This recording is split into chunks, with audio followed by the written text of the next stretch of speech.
Consider this as you see a big chunk of your hard-earned paycheck going for taxes. You're paying for federal employees to work for their unions instead of working for you. It's happening at federal agencies throughout the government, and it's costing U.S. taxpayers more than $150 million a year. Sabrina, should we be footing the bill for this?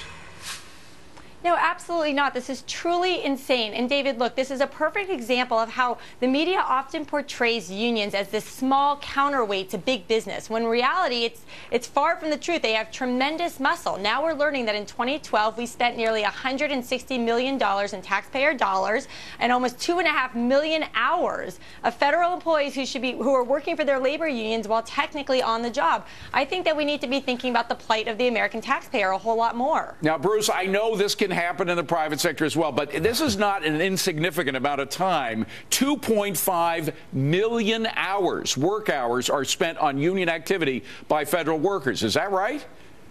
Well, it might be right, but these contracts, were signed off dating back to both Bushes and Reagan. But what in the report, this is not union activity in the realm of recruitment or organizing. This has to do with grievances about work conditions and other things like that and negotiations. So if Congress doesn't like that, then they got to come up with a better system and account for it. But this official time is what it's all about. Well, Steve, I don't care what Congress cares about. I care what the taxpayers care about, and I care about my tax dollars going for this union activity.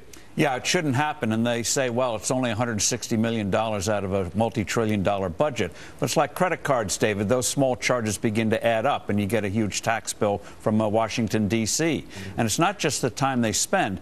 That union activity slows down really in the real world productivity, and then ends up costing the taxpayer more as they focus more on their benefits than on serving we the people. Mike, 2.5 million hours. This just shows how big this government has got. Well, I think that's the main point from this, David. If these workers have that much time to spend, isn't government way too big in terms of the number of people working there? I mean, wouldn't you think that if you really needed all these people, that they'd have to actually be doing their jobs? Bill? Well, to a true conservative, there's probably no greater devil than a unionized government worker. But let's give the devil his due. After all, the bosses, and I could be talking about a corporate. By the way, even FDR was right, against David, certain kinds of union organizing in the public sector. But the bosses, a Scott Walker or a corporate executive, they get paid time to engage in their union busting. So maybe the union should be given paid time to do its unionizing, especially if it's in the contract. Rich, this is just, from my perspective, it's too much money, too much time for the union organizing the federal workers.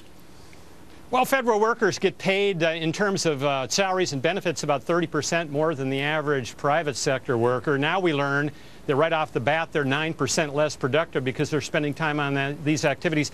I'm glad you cited FDR. Here's what he wrote in 1937. He said, government employees should realize that the process of collective bargaining cannot be transplanted into public service.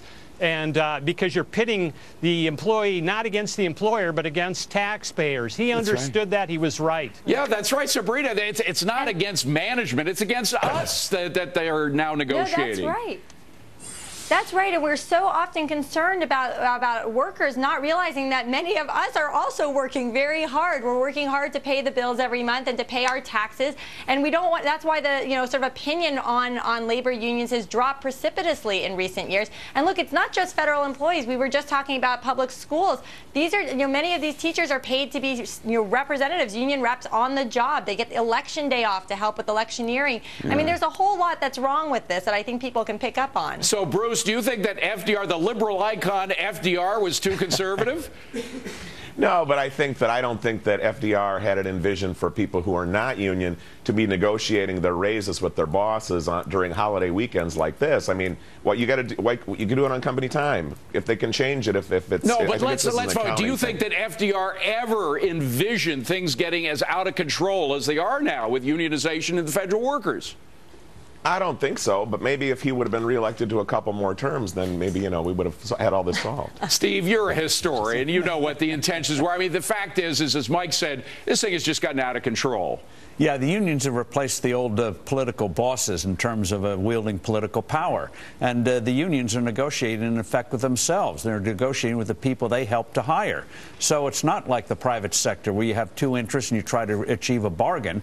This is, I want to get reelected. I have to appease these people. How do I appease them? Use taxpayers' money. Only thing that counts in Washington, I want to get reelected. Meanwhile, keeping undocumented kids from flooding across our borders and into our schools. The president says his executive plan will help do just that. So why is one government agency getting ready for another surge?